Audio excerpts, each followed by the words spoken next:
পেটটা হয়ে গেল আগুন, আর এদিকে জাহান্নামে জ্বলছে আগুন।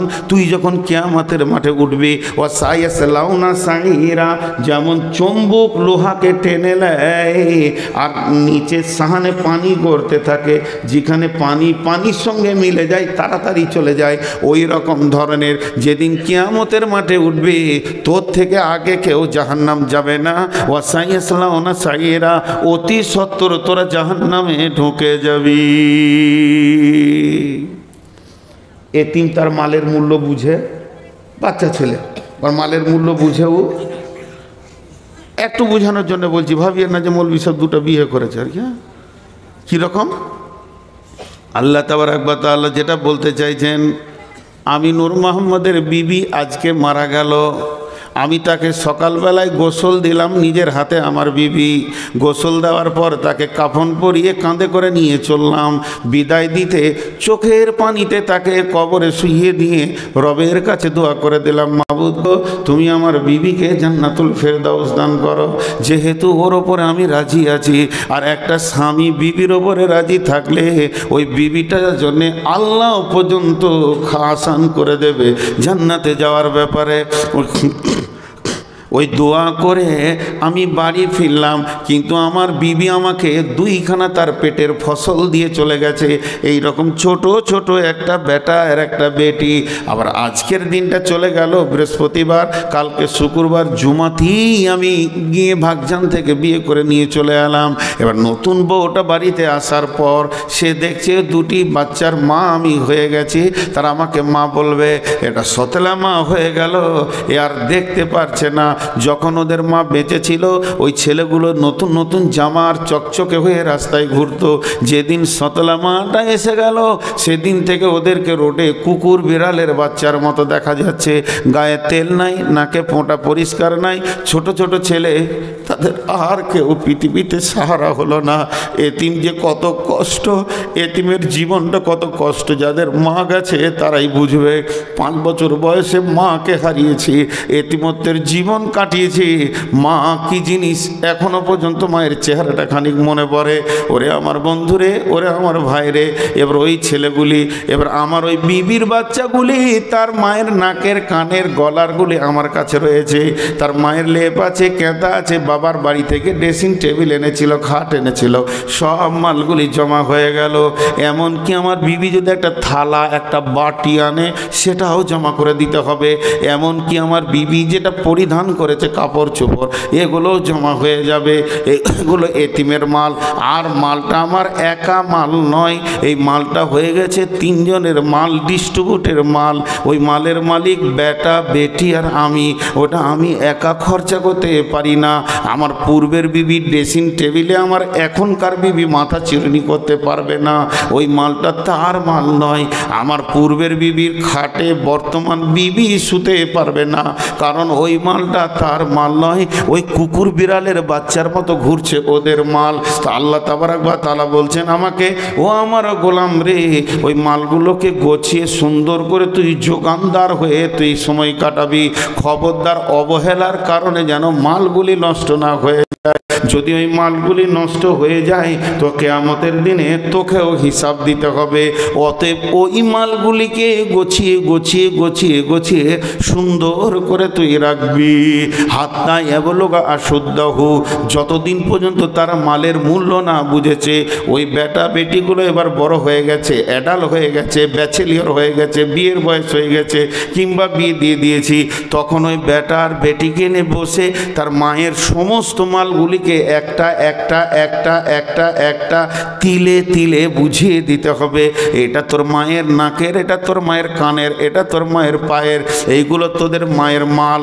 এই জমিগুলো তোর মায়ের মাল। তোর মায়ের 3 বিঘে জমি ছিল, প্রতি বছর চাষ করেছি, তার যে ধানের টাকাটা পেয়েছি, কলাইয়ের টাকাটা পেয়েছি, আমের টাকাটা পেয়েছি, ওটাও জমা করে করে 17 বছরের এই টাকা সবগুলোকে জমা করার পর এবার বলতে হবে, বাবা তোর মা আমার স্ত্রী ছিল, আমি 4 আনা পেয়ে গেলাম, বাকিটা তোরা ভাগ করে 2 জনকে পর তোমার ছুটি, তার আগে তোমার ছুটি নাই। যদি ওই নষ্ট তো কিয়ামতের মাঠে জবাব লাগবে, জাহান্নামে যেতে হবে।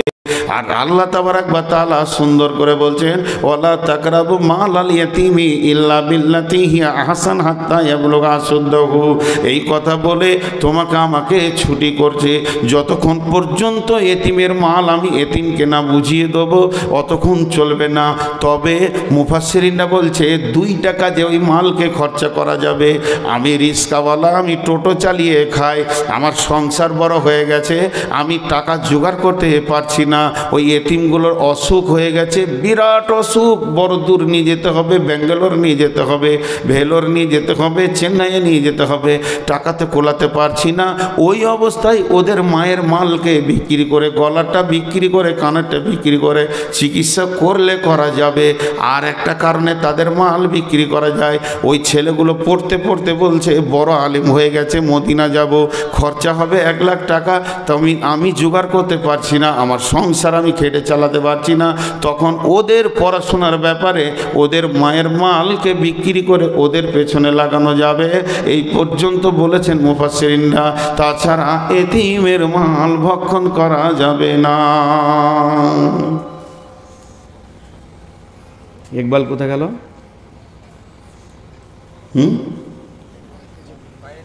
বাইরে দিকে গেল, 2-3 জনই বাইরে চলে গেছে। জি, এই বইগুলো নিয়ে আসবে। আমি যে কথাগুলো বলছি আর 4টা আছে, না শুনে চলে যায় না, কারণ পুরো কমপ্লিট শুনবেন তো একটা কিছু পাবেন। যারা অর্ধেক শুনে গেছে ওরা কালকে 4 দোকানে বিকেলবেলায় বলবে জমিয়ে দিলে। কি বললে? জমিয়ে দিলে। কি বলে? মানে আধড়া মাল আর কি। গোটাটা শুনবেন, কাজে লাগবে। 4টা, এগুলো ব্যাখ্যা বেশি নাই, আমি আপনাদের সঙ্গে ধোঁকাবাজি করছি না, এগুলোর ব্যাখ্যা খুব বেশি নাই। তারপরে বলছেন ওয়াফুল কাইলা ওয়াল মিজানা, ওজনে বেশি নেবে কম দেবে এই বেঈমানিতে করিও না, তাহলে তওবা করেও তাল পাবে না। যার মাল মেরেছো তুমি কত হিসাব রাখবে? হাটে বসে বসে ওজনে বেশি লিছো কম দিছো, কত হিসাব রাখবে? কজনার কাছে মাপ চাইবে? এর জন্য আমার আল্লাহ বলছেন রাস্তাতে তোমার ব্যারিকেড লেগে যাবে, ব্রিজ ভেঙে যাবে, গাড়ি আর যাবে না। আমি গাড়িটা নিয়ে যাচ্ছি কোথায়, কালিয়াচক, মধ্যখানে রোডটা নাই, ভেঙে উড়ে চলে গেছে, যাওয়া গেল না, আটকে গেলাম। এতটা রাস্তা আসার পরও আটকে গেলাম। তেমনি আমার রব বলছে খবরদার ওজনে বেশি নেবে কম দেবে এই কাণ্ডটা করিও না। বুঝাতে পারলাম? আমার দিকে তাকান, ওজনে কম বেশি যদি কেউ লাই, ওয়াইলুল লিল মুতাফফিফিন, অয়েল জাহান্নামে তাদেরকে থাকতে হবে। আল্লাহ তাবারাক ওয়া তাআলা সূরা রহমানে বলেছেন আল্লাহ তাতগাউ ফিল মিজান, ওজনকে নিয়ে বেশি বাড়াবাড়ি করিও না। ওয়াকিমুল ওয়াজনা বিল কিসতি ওয়ালা তুখসিরুল মিজান, ওজনে কম বেশি করিও না, ও দাড়ি পাল্লাকে নিয়ে বেশি বাঁদরামি করিও না। কঠিন জিনিস ওখানে ভরা আছে। কুচ করে মেরে দিলাম, 1 গ্রাম মেরেছি, ভুলে গেছি, কিয়ামতের মাঠে দাঁড়িয়ে গেল, রাস্তা জমে গেল, রাস্তা ব্যারিকেড লাগবে কি লাগবে না? আপনাদের মন কি বলছে, লাগবে কি লাগবে? তা আল্লাহ যদিও সূক্ষ্ম কথা বলছেন ছোট, কিন্তু বিরাট বিপদের কথাগুলো বলে দিচ্ছেন। তারপরে কি বলছেন, লা নুকাল্লিফু নাফসান ইল্লা উসাহা,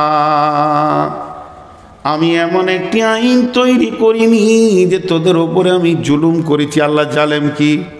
আল্লাহ জালেম? যেটা বলেন, আল্লাহ জালেম নয়, আল্লাহ জালেম নয়। তা আল্লাহ তাবারাক ওয়া তাআলা বলছেন আমি এমন একটা আইন করিনি যেটা তোরা মানতে পারবি না।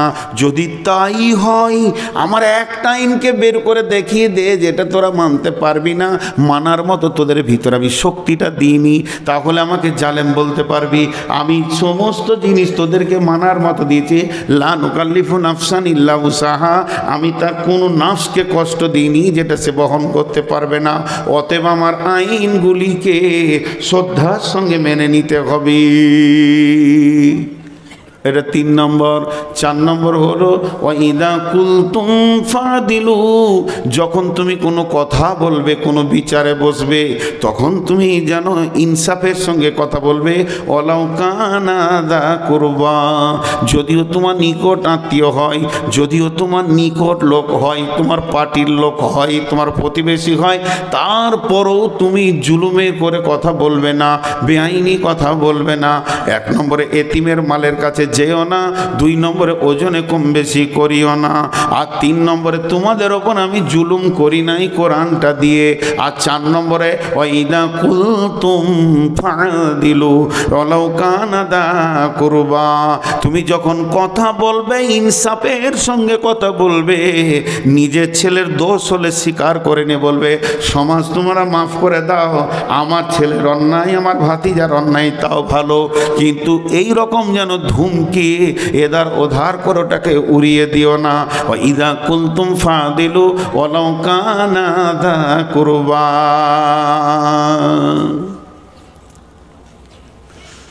মাঝে আবার 1টা মিনিট আপনাদের নষ্ট করব, 1 মিনিট মাত্র। বললাম না যে জালসা থেকে সরে যেতে চাইছি, ব্যবসা করব, তাও নয়। আমি আপনাদের কাছে আমি দোয়া চাইছি যেন আমার শরীরটা সুস্থ থাকে, দোয়া করবেন, দোয়া চাইছি। খুব কষ্ট হচ্ছে আমার। আপনারা আমার মা, আপনারা আমার আব্বা, আপনারা আমার ভাই, আপনারা আমার বোন, আপনারা দোয়া না করবেন তো কে করবে? আমার কাছে যে লোক শুনতে চাইছে, এটা তো আমার জন্য দোয়া ভাই। অনেকে বলে ওকে নামা তো ভ্যাড় ভ্যাড় করছে, এটা তো বলছেন আপনারা, বরং বলছেন বলেন বলেন, এটা তো আমার দোয়া। আমার মতো একটা গাধা বাঁদর, 1 কলম যে পড়তে জানে না, লিখতে জানে না, ঘন্টার পর ঘন্টা মানুষকে কথা শোনাচ্ছে, এটা পেলো কোথা থেকে? আপনাদের দোয়া। আপনাদের দোয়া কবুল হয়েছে আল্লাহর কাছে, তার এটা নিশানা। বড় বড় আমার 2টো ডিগ্রি আছে, আমি সব জায়গায় বলি, এই ডিগ্রি 2টো সবাই পায় না। প্রতিদিন বহুত মা বাপের দোয়া পাই 1টা ডিগ্রি, আর বড় বড় আলেমদের জুতা বহা আমি একটা গাধা পৃথিবীতে এসেছি, ওনাদের জুতাগুলো আমার মাথায় থাকে, এই জন্য আল্লাহ 2টো কথা বলার তৌফিক দিয়েছেন। পৃথিবীতে যত আলিম আছে তাদের জুতা বহা গাধা আমি, তো এই জন্যে 2টো কথা বলার তৌফিক পেয়েছি। তাছাড়া এই আমার নাচিসকে কী করে। তো এই যে বাংলাদেশ যাই, তো এখন আবার 2য় দাবি শুরু হয়েছে আমার উপর। স্টেজ থেকে নেমেছি বাংলাদেশে, গত বছর কয়েকটা কথা বলেছে আমার কয়েক জায়গায়, মৌলানা একটা বই লিখলেন না গো, এত কথা বলছেন, তো একটা বই লিখেন। আমাদের দিনাজপুরের এক মাদানি আমাকে আমার ঘরে খুব বকতে লাগলো, ধরে নিল, আপনি 1 কলম লিখেন, 1টা হাদিস লিখেন, 2 তর্জমা লিখে কাগজটা লোককে বিলি করেন, আস্তে আস্তে আল্লাহ লিখার তৌফিক দিবে। তো গোটা মক্কা মদিনাতে কোরআন জন্ম নিয়েছে, রসুল মক্কা মদিনাই থেকে গেছে, সারা বিশ্বকে মক্কা মদিনা হেদায়েতের নূর দিয়েছেন। সেই জন্য আমি প্রথম কলম ধরে শুরু করেছি মক্কা মদিনার সফর। মদিনা থেকেই বিশ্ব মানবের কাছে হেদায়েতের নূর পৌঁছিয়েছে, আর মক্কাতে তৌহিদের ঝর্ণার উৎস তৈরি হয়েছে। পৃথিবীতে সারা পৃথিবী মূর্তিকে বিনাশ করে দিয়ে তৌহিদের আলো হুর হুর করে পৌঁছিয়েছে, সেটা মক্কা মুকাররমা থেকে হুদাল লিল আলামিন। আল্লাহ কোরআনে বলেছেন, ইন্না আল্লাহ বাইতুন উদিয়া লিন-নাসি লাল্লাযী বিবাক্কাতা মুবারাকান হুদাল লিল আলামিন। আর মদিনা থেকে মেহনতের শক্তি বেরিয়ে এসেছে। তাই আমার একটা ছোট্ট বই, মাত্র 20 টাকা দাম, 2 কাপ চায়ে 20 টাকা চলে যায়, বন্ধুর সঙ্গে চা পান খেতে গেলে 50 টাকা চলে যায়। এই যুগে 100-150 টাকা ছাড়া নাস্তা করা যায় না। 20টা টাকা চা খাওয়ার টাকা। সবাই খুচরোকে রেডি করে, মা বোনরাও নাকের কানের গলার বহুত কষ্ট করে করেছেন। একটা বই কিনে 2 লাইন পড়েন, চোখের পানি ফেলেন, মক্কা কি মদিনা কি, তো দেখবেন ইনশাআল্লাহ কিছু না কিছু রাস্তা বেরিয়ে আসবে। ওই বইটি 20 টাকা দাম। আর যদি কেউ হজ বা উমরা করতে চান তো আমার সঙ্গে যাবেন। আল্লাহর রহমতে 2-4 মাস আগে 2বার গেলাম, আবার সামনে রমজানটা গোটাই মক্কাতে থাকবো ফ্যামিলি নিয়ে, তারপরে আবার হজে যাব, তারপরে আবার হজের পর 2বার আমি উমরায় যাব। এতগুলি লোক রেডি হয়ে গেছে আমার সঙ্গে যাওয়ার জন্যে, বাংলাদেশ থেকেও দল তৈরি হয়ে গেছে। তা আপনাদেরকে এলান করলাম, যদি কেউ যেতে চান আমার নাম্বার তো আছে এখানকার ইমাম সাহেবের কাছে, বা ওই বইটাতে লেখা আছে পূর্ণ ঠিকানা, নেবেন। যাই হোক, আমি আমার বক্তব্যে আবার ফিরে আসছি। বই আছে, যথেষ্ট পরিমাণে বই আছে, আপনারা নেবেন। গোড়া থেকে একবার গুনিয়ে দিই, চলে যান না গো, আর একটা নিয়ে যান বাবজি। আল্লাহ তাবারক ওয়া তাআলা বলছেন, খবরদার শিরকের মতো গুনাহ করিও না। 2 নম্বরে বলছেন মা বাপের সঙ্গে ভালো ব্যবহার করো। 3 নম্বরে বলছেন সন্তান কতল করিও না। 4 নম্বরে বলছে যেখানে ফাহেসা কাজ হচ্ছে ওই জায়গায় তুমি যেও না। 5 নম্বর বলছে তুমি মানুষ হয়ে মানুষ মার্ডার করবে না। যেগুলো আমি ওসিয়ত করলাম তোমাদের যদি বিবেক থাকে তো তোমরা বুঝে নেবে। আল্লাহ তারপরে 6 নম্বরে বলছে খবরদার এতিমের মালকে ভক্ষণ করে লিও না। তারপরে বলছে ওজনে কম বেশি যতক্ষণ না তারা সাবালক হয়েছে ততদিন মালগুলোকে তসরুপাত করিও না। 7 নম্বরে বলছে তোমরা ওজনে কম বেশি দিও না। 8 নম্বরে বলছে আমি যে আইনগুলো তৈরি করেছি এই আইনগুলোকে তোমাদেরকে মেনে নিতে হবে। 9 নম্বরে বলছে যখন তুমি কথা বলবে বিচারে তো ইনসাফের সঙ্গে কথা বলবে। 9টা বলা হয়ে গেল। 10 নম্বর আমার আল্লাহ বলছেন ইজা কুলতুম ফাদিলু ওয়ালাউ কানা যা করবা ওয়াবি আহাদিল্লাহি আউফু ওয়াবি আহাদিল্লাহি আউফু যালিকুম ওয়াসাকুম বিহি লাআল্লাকুম তাযাক্কারুন।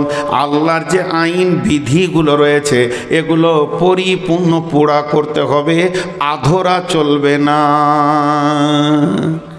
নামাজ পড়তে পড়তে অর্ধেক দূরে ছেড়ে চলে গেলে হবে? রোজা পড়তে করতে মাগরিবের 3 মিনিট আগে খেয়ে নিয়েছে হবে? যেমন হবে না, 2টা উদাহরণ দিলাম। তা আল্লাহ বলছে অবে আহাদিল্লাহি, আমি যে নিয়মগুলি হদুদগুলি বেঁধে দিয়েছি তোমাদের উপরে, অবে আহাদিল্লাহি আউফু, ওই হদুদগুলো তোমাদেরকে পুরা করতে হবে। প্রতিদিন 5 ওয়াক্তের নামাজ পড়তে হবে, সপ্তাহে একটা জুমা পড়তে হবে, বছরে একটা ঈদ 2টি ঈদ পড়তে হবে, বছরে একটা রোজা রাখতে হবে, জীবনে একবার হজ করতে হবে। এই যে আমি আইনগুলো তোমাদের উপরে বেঁধে দিয়েছি এগুলোকে পুরা করে আসতে হবে, পুরা করে আসতে হবে। আল্লাহ বলছেন আমি তোমাদেরকে ওসিয়ত করলাম যদি তোমাদের স্মরণ থাকে, যালিকুম ওয়াসাকুম বিহি লাআল্লাকুম তাযাক্কারুন, যদি তোমাদের স্মরণ থাকে তো কাজে লাগবে। এই 10টা কথা বলার পর, এই 10টা কথা বলার পর আমার আল্লাহ বলছেন ওয়া আন্না হাদা সিরাতি মুস্তাকিমা, এটাই হলো আমার দেওয়া সোজা রাস্তা, ফাত্তাবিউহু ওয়ালা তাত্তাবিউ সুবুলা, এই রাস্তাতেই চলতে থাকো, চলতে থাকো, অন্য রাস্তায় চলে যেও না। যালিকুম ওয়াসাকুম বিহি লাআল্লাকুম তাত্তাকুন, আমি আল্লাহ তোমাদেরকে ওসিয়ত করলাম যদি তোমাদের দিলে ভয় থাকে। যতটি লোক বসে আছেন একবার এই আপনাদের ছোট ভাইটার দিকে তাকান, একবার এই নালায়কের দিকে সবাই তাকান। আমার দিকে তাকাতে বলছি কেন, দরকার আছে। আমি আপনাদের হাতগুলো ধরে 5 থেকে 7টা মিনিট চেয়ে নিচ্ছি, কেউ উঠবেন না। যতই আপনার কষ্ট হোক একসঙ্গে দোয়া পড়ে উঠবো তো আল্লাহ খুশি হবেন। একসঙ্গে দোয়া পড়ে উঠবো, একসঙ্গে দোয়া পড়ে উঠবো তো আল্লাহ খুশি হবেন। তা এই প্রোগ্রামটা এই কমিটি কষ্ট করে খেটে আঞ্জাম দিয়েছে মসজিদের জন্য। আর মসজিদের আয়াতটা বরকতান, ওই জন্য প্রথমেই পড়ে নিয়েছি। আমরা ইমানদার, আমরা আখিরাতের ভয় আছে, নামাজ পড়ি, আল্লাহকে ভয় করি, মসজিদ আমাদের কি বানাতে হবে। তো আমি শেষ আপনাদের কাছে বক্তা, বিধায় কোনো আল্লাহর গোলাম আছেন যে আপনি আমাকে 5,000 1,000 টাকা দেবেন? প্রথমে আপনারা 5 থেকে 7টা মিনিট উঠিয়েন না, এটা আমার আপনাদের কাছে আবদার। মা বোনদেরকে বলছি আপনাদের আমি পেটের সন্তান, কিংবা আপনারা আমার পেটের সন্তান, হয় আপনারা আমার বেটি না হয় আমার মা। তা 5 থেকে 7টা মিনিট বসেন, উঠে যেন না। আপনারা আমার বন্ধু, আপনারা আমার ভাই, আপনারা আমার আব্বা। যারা আমার বয়সে বড় তারা আমার বাপের জায়গায় আছে, যারা আমার বয়সে ছোট তারা আমার ছোট স্নেহের বাচ্চা, আর যারা আমার সমবয়স তারা আমার বন্ধু। 5 থেকে 7 মিনিট উঠিয়েন না। আমি ঘড়ি দেখে নিলাম, এই 7 মিনিটে কেউ আছেন যেটা 5,000 2,000 1,000 টাকা দেবেন মসজিদকে? কোনো আল্লাহর গোলাম আছেন? কোনো রসুলের উম্মত আছেন? আর মেয়েদের ভিতরে যারা কালেকশন করছে, বেটি তোমরা উঠে যাও, সব জায়গায় চাদর ঘোরাতে শুরু করো। আমি আপনাদের কাছে মা আর বেটি বলেছি 100টা টাকা জিলেপি খেতে চাইছি মসজিদের জন্যে, 100টা টাকা দেন, 100টা টাকা। মা বেটি, আমি তো এতিম এক সময় ছিলাম, এখন আল্লাহ আমাকে অনেক মা দিয়েছে, মা গুণে শেষ করতে পারবো না। কত মুরব্বী মা আমাকে ফোন করে জানেন, লালগোলা থেকে এক মহিলা প্রায় ফোন করে, মুরব্বী বেটা কেমন আছো? বেটা ভালো আছি। বেটা তোমার জন্য নামাজের পার্টিতে দোয়া করি বেটা। বাংলাদেশের এক মহিলা, ও বলে বেটা কেমন আছো। এইভাবে অনেকেই আমাকে বেটা বলে সম্বোধন করে, তো আমার দিলটা ভরে যায়। আল্লাহ তুমি 5 বছরে মা নিয়েছো, শেষ বয়সে গাদা মা দিয়েছো। তো হে মা কেউ আছেন আপনারা 100 টাকা কমসে কম দেবেন। পুরুষ যারা আছেন 5 মিনিটের ভিতরে চটচট করে দিয়ে দেন, কোনো নাম বলতে হবে না, চুপচাপ দিয়ে দেন, চুপচাপ বসে যান। যাকে দিচ্ছেন সে আপনাকে চিনে কিনা খালি ওইটাই দেখেন। আল্লাহ যদি চিনে আপনার কোনো টেনশন নাই। মেয়েদের ভিতরে চাদরটা ভালো করে, আর এখানে একটা চাদর আরেকবার দিয়ে দেন। কমিটির লোক কে আছেন ভাই, 2খানা চাদর ভরে দেন একসঙ্গে। আপনাদের কাছে 1 টাকা থাকলেও দেবেন। এ হতভাগা ভাই আপনাদের কাছে হাত তুলেছে ভিক্ষার জন্যে। আর শেষ কথা বলছি, বই একটা নিয়ে যাবেন, যত কষ্টই হোক 1 পিস নিয়ে যাবেন। আমার গাড়িতেও আছে, এখানেও আছে। হ্যাঁ, বই আপনাদেরকে পেছনে দেওয়া হবে, এখানে দেওয়া হবে না। উঠবেন না, আমি মানা করলাম যে যিনি টাকা দেবেন উনি আসেন, উঠিয়েন না। যিনি টাকা দেবেন উনি আসেন। একবার চাদরটা একবার ঘুরে দেন ভাই, একবার উঠে চলে যেন না। হাত ধরে বলছি, হাতগুলো ধরে বলছি, উঠে চলে যেন না ভাই আমার। মাশাআল্লাহ, কেউ চলে